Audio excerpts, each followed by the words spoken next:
নমস্কার বন্ধুরা, আজ নিয়ে নিয়েছি মোটা মোটা শাকের ডাঁটা আর বেগুন আর আলু। এই শাকের ডাঁটা দিয়ে আজকের চিংড়ি মাছের ঝোল বানাবো। তার জন্য ভিডিওটা সবাইকে দেখতে হবে। এখানে দেখুন আলুগুলো লম্বা লম্বা করে কেটে নিয়েছি আর ডাঁটাগুলোও পুঁই শাকের মতো লম্বা লম্বা করে কেটে নিয়েছি আর নিয়েছি এখানে বাগদা চিংড়ি। আর রেসিপিটা দেখার জন্য ভিডিওটা সবাইকে দেখতে হবে আর পাশে থাকতে হবে। প্রথমে আমি কড়ার মধ্যে দিয়ে দিয়েছি সর্ষের তেল। তেলটা গরম হলে আলু আর ডাঁটাগুলো খুব ভালো করে কষে নেব তেলের মধ্যে।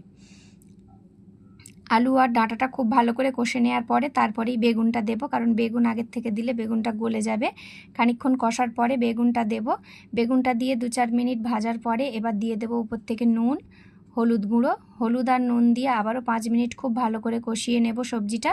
খুব ভালো করে কষানো হয়ে গেলে এবার দেব লঙ্কার গুঁড়ো।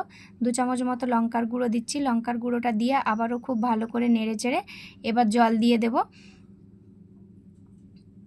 মশলাটা খুব ভালো করে কষানো হয়ে গেছে দেখুন। এবার দিয়ে দিচ্ছি জল।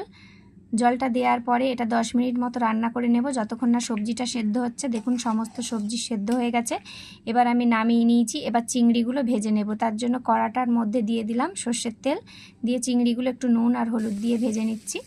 চিংড়িটা ভাজার পরে এটা আর নামাবো না, কড়ার এক সাইড করে দিয়ে এর মধ্যে ফোড়নে দিচ্ছি শুকনো লঙ্কা আর একটা বড় পেঁয়াজ। পেঁয়াজ আর শুকনো লঙ্কাটা খুব ভালো করে ভাজতে হবে।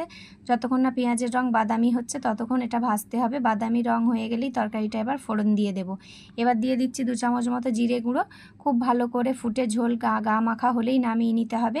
দেখুন একদম চিংড়ি মাছ দিয়ে, ডাঁটা দিয়ে, আলু দিয়ে আর বেগুন দিয়ে মাছের ঝোল একদম রেডি হয়ে গেছে।